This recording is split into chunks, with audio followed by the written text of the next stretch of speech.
ईमानदारी से वोट किया है। मैं फिर कह रहा हूं कि मैं विधानसभा चुनाव की बात आज नहीं कर रहा हूं, आज मैं लोकसभा चुनाव की बात कर रहा हूं। और लोकसभा में सिर्फ और सिर्फ माननीय नरेंद्र मोदी जी के ऊपर भरोसा जताया है पूरी बिहार की जनता में। वाहिद साहब को अच्छा लगेगा, मैं कहूंगा हो सकता है कि किसी कैंडिडेट के प्रति किसी की भावना हो कि ये कैंडिडेट बढ़िया नहीं है, बट नेतृत्व के प्रति किसी की आस्था कमजोर हो, ऐसा मुझे नहीं प्रतीत हुआ। मैंने ऐसा पूरे बिहार में घूम कर देखा है। और बिहार में अब करने के लिए हमारे पास 100% का उड़ीसा की तरह स्कोप है नहीं। हमारे पास तो एक ही सीट का स्कोप है और वो हम लोग प्राप्त करेंगे। 40 की 40 सीटें हम लोग जीतेंगे। यूपी में भी अच्छा करेंगे हम लोग, और साउथ में भी हम लोग अच्छा करेंगे। इस बार हर जगह हम लोग अच्छा करेंगे।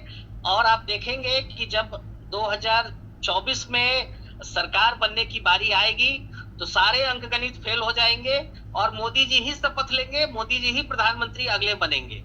मैं जनता की ओर से आश्वस्त हूं, वोट्स की ओर से आश्वस्त हूं।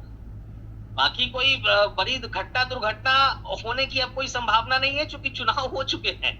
अब डब्बा में बंद है, अब कोई बड़ी घटना दुर्घटना नहीं होगी। अब जो भी निकलेगा वो निकलेगा प्रधानमंत्री जी के प्रति आस्था, प्रधानमंत्री जी के प्रति विश्वास और देश की जनता ने जो नतीजा ही निकलेगा तो वो देखना है ना। जो देश की जनता ने जो मन बनाया है, जो परिवर्तन दिखा है बीते दिनों के बाद और इन 10 वर्षों में लोगों ने मैंडेट देने का काम किया और हम लोग आश्वस्त हैं। अब की बार 400 पार को लेकर भी आश्वस्त हैं और बिहार की 40 सीटों को लेकर भी हम लोग आश्वस्त हैं। कहीं कोई इफर्ट नहीं है। हम लोग 4 तारीख को फिर बैठेंगे और इसी रिदम में, इसी ताल में मैं फिर उस दिन भी नजर आऊंगा जिस तरह से आज नजर आ रहा हूं।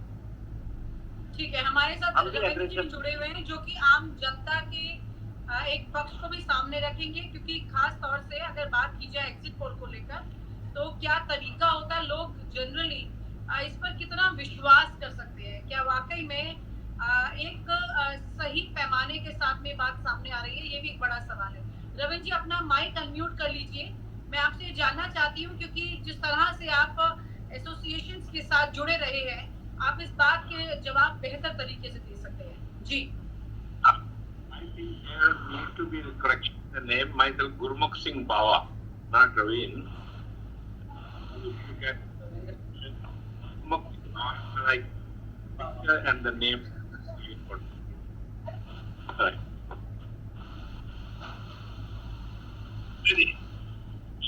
जी आप कि मैं सरकारी डिपार्टमेंट से रिटायर हूँ और 6 साल से ज्यादा रिटायरमेंट हो गए और अब हम जनता के बीच में भी रहते ही हैं और 2-3 संस्थाओं से मैं जुड़ा हुआ हूँ। और जैसे आप एग्जिट पोल करते हैं तो एग्जिट पोल में ये जितने भी लोग कमेंट करते हैं वो फिजिकली जाते हैं और आज के जमाने के अंदर हम दुनिया से कनेक्टेड विजुअल मोड में भी हैं, तो लोगों की फीडबैक मिलती रहती है। और स्टैटिस्टिक्स मेरा एक पैशन रहा है और स्टैटिस्टिक्स के अंदर सैंपलिंग का बहुत बड़ा महत्व है। तो अगर हम 10 आदमियों से बात करते हैं और 10 आदमी उस बारे में जानते हैं और उसमें कमेंट करते हैं, 2 कहाँ कमेंट करते हैं, 3 कहाँ कमेंट करते हैं, तो एक रुझान दिल में आ जाता है। और बड़ा हम क्लियर एग्जांपल देते हैं, अगर किचन में खीर बन रही है तो 1 चम्मच ही निकाल के देख लेते हैं कि हाँ संतुष्टि है तो पक गई है। तो इन सब चीजों को देखा जाए तो पिछले 70-75 दिन के अंदर काफी गहमा गहमी रही और बड़ी नई वोकैबुलरी मिल गई हम लोगों को और खटाखट कूल रिजल्ट आ रहे हैं और अब आते ही रहेंगे। अब देखने वाली बात यह है कि अगर जब हम किसी से बात करते हैं तो ज्यादातर लोग इस बात पर बात करते हैं कि किसी पार्टी से जब आप बात करेंगे तो हर आदमी जो आदमी एग्जाम दे के आया तो वो यही कहता ही है कि मैं पास हो जाऊंगा और अच्छे नंबरों से पास होऊंगा। तो इसलिए हमारे को उन लोगों से पूछने की कम महत्व देना चाहिए कि जो उसमें फील्ड में खेल रहे हैं, जो बाहर से देख रहे हैं, जो लोग उस गेम को जानते हैं, उनका व्यू ये ज्यादातर महत्व रखता है। और उस महत्व में सिचुएशन को देखने के बाद उसमें ये निकल के जरूर आ रहा है कि people are looking for a change, people are looking for a change. और वो चेंज भी इस टाइप का है कि पहले तो लोग समझे ही नहीं, अब जो हम उस गेम के वेल के अंदर घुसते गए तो लोगों को जब बात करते थे लोग कहने लगे हाँ आप समझ आ रहा है कि हमारे को इन मुद्दों को भी बात। तो इसका मतलब ये है कि जो लोग अपोजिशन में थे उन्होंने मुद्दों को लोगों तक पहुंचा दिया आखिर के अंदर। थोड़ी देर जरूर हुई है तो उसका रिजल्ट पता लगेगा। बाकी जब हम जितनी भी अब आप देखिए जब हम फोरकास्ट करते हैं तो मैं एविएशन से हूँ तो ट्रैफिक फोरकास्ट मेरा एक पैशन आता था। तो एविएशन में जब मैं ट्रैफिक फोरकास्ट बनाता था तो मेरे प्रोफेसर होते थे, वो बोलते थे कि अनाउंसमेंट करने से पहले मेरे को जरूर दिखा देना। तो हम यही है, जो हमारी सोच है हम उस सोच को आप लोगों के सामने रख रहे हैं। बाकी तो जो होना है वो होगा, पता लगेगा 4 तारीख को ही। बट जनता की जो फ्लेवर आ रही है चेंज की तरफ रुझान ज्यादा जा रहे हैं। यानी कि आप ये कह रहे हैं कि बदलाव हो सकता है, प्रधानमंत्री नरेंद्र मोदी की जगह प्रधानमंत्री बदल सकता है, ऐसा जनता चाह रही है चेंज। जनता प्रधानमंत्री का तरफ रुझान चाह रही है या पार्टी की तरफ रुझान चाह रही है या सिस्टम से रुझान? लोगों का जनरली फीलिंग ये है कि system was not working, system was not able to reach to the people, वो लोगों की फीलिंग है। तो ये अब देखना है कि वो सिस्टम को बदलेंगे, पार्टी को बदलेंगे या लीडर को बदलेंगे, ये नहीं पता। बट लोगों की फीलिंग थी कि change is necessary. Change is necessary. Basically आप बहुत ही अपने एक निष्पक्ष तरीके से इस बात का जवाब आप बता रहे हैं, क्योंकि जनरली लोग ये सोचते हैं कि किसी का इन्फ्लुएंस किसी एक खास पार्टी की तरफ होता है तब वो एक अलग तरह से अपने रिएक्शन देता है। लेकिन जो बात आप कह रहे हैं ये आप बिल्कुल स्ट्रेट आपने जो लोगों से बात की है उसके आधार पर आपने बात की है, राइट?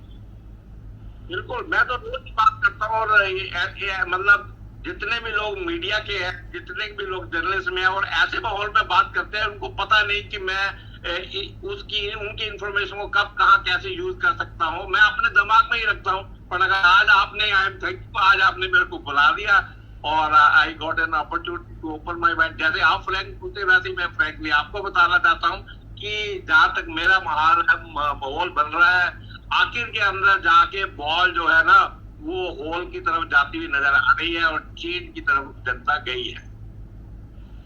यानी कि आप क्योंकि एक लंबे वक्त तक आप सिस्टम में रहे, आपने काम किया है, तो सिस्टम जब बदलाव चाहता है तो सबसे पहले अधिकारियों को ये इसकी एहसास हो जाता है, इसकी कनक पता लग जाती है। तो कुल मिला करके इसी तरह की कुछ तस्वीर इस वक्त लुटियंस में भी दिखाई दे रही है।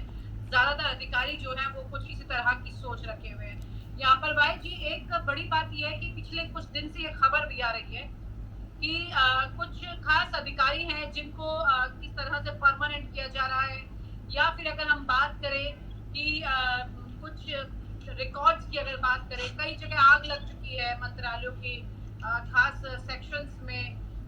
तो ये इस तरह की घटनाएं, गर्मी है ठीक है, आग लग सकती है, नेचुरल है, लेकिन उन जगहों पर उन सेक्शंस में आग लगना, कुछ खास मंत्रालय के भी कुछ डेटा के साथ छेड़छाड़ की जा रही है।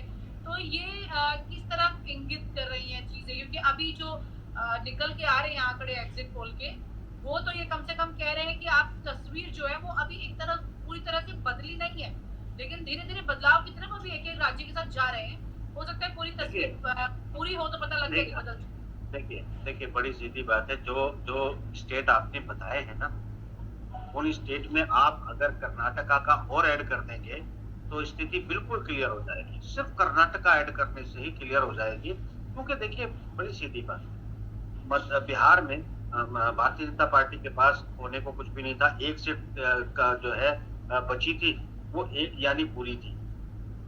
80 सीटों में से भी अगर 63 के बजाय 67 सीटों तक जो है भारतीय जनता पार्टी के पास रह गई हो, तो ऐसी कंडीशन में यूपी जैसे राज्य में भी सब लोग क्लीन स्वीप था, राजस्थान क्लीन स्वीप था, हरियाणा क्लीन स्वीप था, दिल्ली क्लीन स्वीप था। एक भी सीट घटती है तो ये 300 से कम आती है, और हर राज्य में अगर 5 सीट घटा देते हैं तो मतलब बीजेपी बाहर हो गई, मतलब आप उल्टी तरफ से खींचिए ही मत ना। ये गेम है और हर किसी को अपना गेम खेलने का अधिकार है। हम क्या कर रहे हैं 300 मिलेगी, 500 मिलेंगी, छोड़ दीजिए ना, घटेंगी हर राज्य में कितनी, उसकी बात कर लीजिए। आप अगर 30 सीटें घटा देते थे, बीजेपी बाहर होके बैठी हुई है। तो ये सिचुएशन समझे आप जो चीजों की है। और जो अभी आपके सर्वे बता चुके हैं, मुझे लगता था कि भारतीय जनता पार्टी को चाहे वो यूपी बिहार में लॉस करे, मगर उड़ीसा में गेन करना चाहिए। मगर उड़ीसा में विधानसभा में तो गेन किया, मगर उड़ीसा में बहुत ज्यादा गेन नहीं कर पाई है लोकसभा के चुनाव में। जबकि लोकसभा नवीन पटनायक का ताल्लुक लोगों से सिर्फ विधानसभा से है। अगर मोदी जी की पॉपुलैरिटी बची होती तो उड़ीसा में जो गेन है वो होना चाहिए था लोकसभा की सीटों पर, और अगर हुआ है विधानसभा की सीटों पर, तो जो लोकल नेता भारतीय जनता पार्टी ने वहां प्रोजेक्ट किया होगा, ये उसकी जीत है, मोदी जी की जीत नहीं है। कि मोदी जी की हार है बहुत बड़ी, कि उड़ीसा जैसी जगह पे अगर एक सीट भी आप गेन नहीं कर पा रहे हैं तो मतलब खत्म, कुछ नहीं है। क्योंकि नवीन पटनायक को तो प्रधानमंत्री नहीं बनना था ना, वो तो रीजनल पार्टी है, उसको तो मुख्यमंत्री बनना था।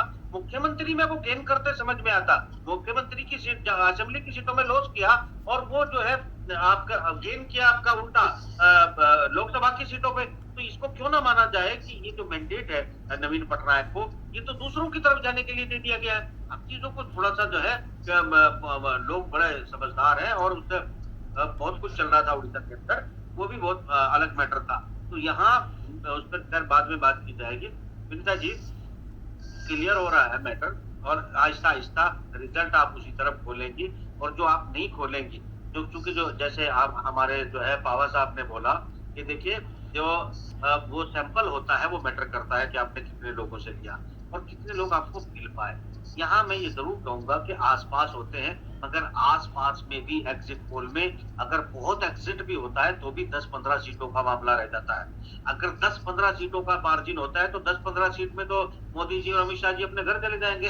10-15 सीटों का तो पूरा खेल ही है, और 10-15 सीटों का मार्जिन दिखा रहे हो तो चैप्टर ही क्लोज हो जाता है। क्या ये चीजों को यहाँ पर वो लोग डरे हुए हैं इस देश में जिन्होंने भारतीय जनता पार्टी के खिलाफ वोट दिया है, मोदी जी के खिलाफ वोट किया है, अमित शाह साहब के खिलाफ वोट किया है। वो लोग हैं जो बिल्कुल खामोश है, जिनमें एक डर बैठा है। क्या मोदी जी ने खुद धमकी दी है, मैं देख लूंगा उनको, उनके साथ पुष्पों को देख लूंगा। अमित शाह जी अलग धमकी दे रहे हैं। ये तो धमकियों का असर है। एक छोटे लोग बेचारे जो है वो डर जाते हैं कि भाई एक दरोगा या एक पुलिस वाला आएगा, पता नहीं हमको उठा के बंद कर देगा। वो एक दहशत का माहौल है जो आपको सैंपलिंग में नजर नहीं आएगा।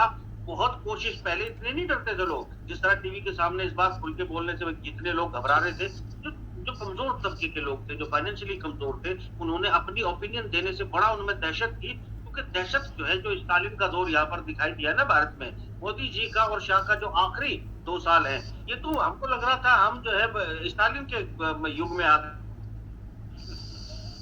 बीजेपी का तरह काम कर रही है। बीवी पति से बात करती नहीं डर रही है, और ये शाह साहब के मोदी के खिलाफ मत बोल,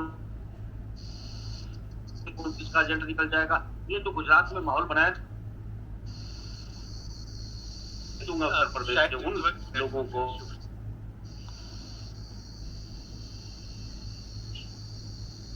उन्हें इसको रिजेक्ट कर दिया, और ये दादागिरी और मतलब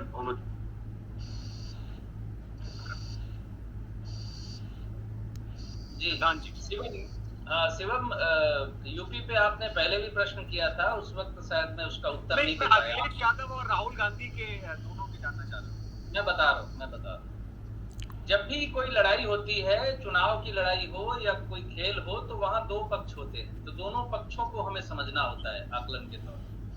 तो मेरी गणना के अनुसार राहुल गांधी जी का समय 3 मई 2024 से बेटर पोजीशन में चला गया है, और अखिलेश यादव जी का समय भी लगभग स्टेबल है, जो यूपी चुनाव के वक्त था।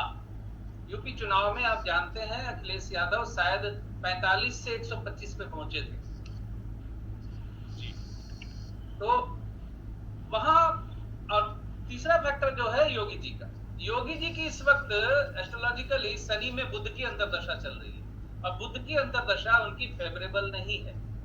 मैं ये लिख चुका हूँ, वीडियो भले नहीं बनाया, लेकिन मैं लिख चुका हूँ कि योगी जी के लिए समय भारी है। नहीं, वीडियो भी बनाया था मैं।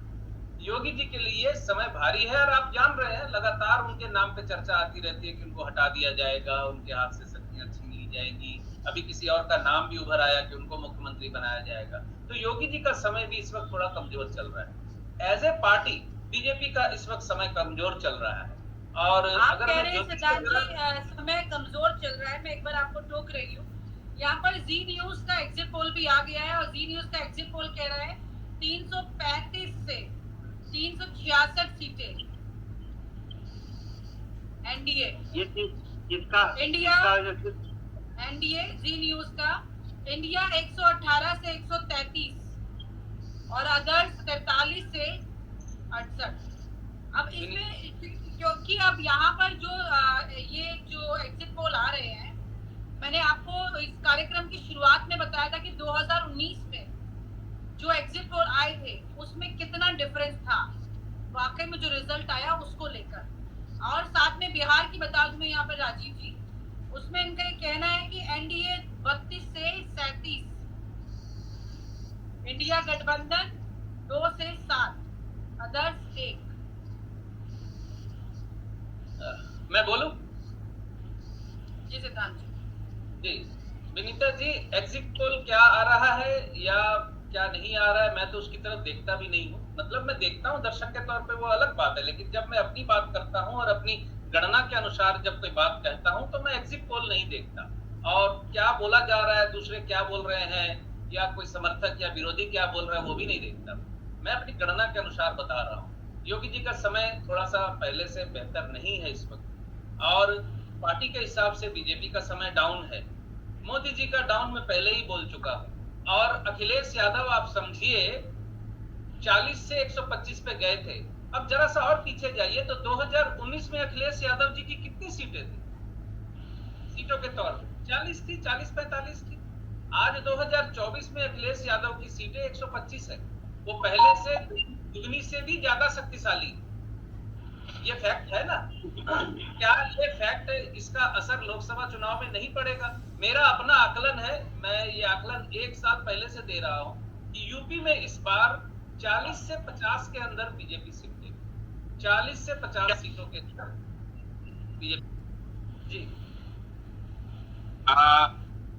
2014 और के जो पोल थे उसमें शायद हम लोग जनता का मूड अच्छी तरह कैप्चर कर पाए थे। और 2014 और 24 में कुछ चेंज भी हुआ है और जनता भी समझदार, इंटेलिजेंट और स्मार्ट हो गई है। और आज की डेट में से बात करते हैं तो 5-7 मिनट तक तो अपनी बात उस आदमी से मुंह निकालना ही बड़ा मुश्किल है। तो जब तक वो नॉर्मल होता है, सही बताता है, तो टाइम निकल जाता है और तब तक सर्वेयर जो है अपनी पेशेंस लूज कर जाता है। पता नहीं हम उसको कैप्चर करते हैं कि नहीं। इसलिए ये टाइम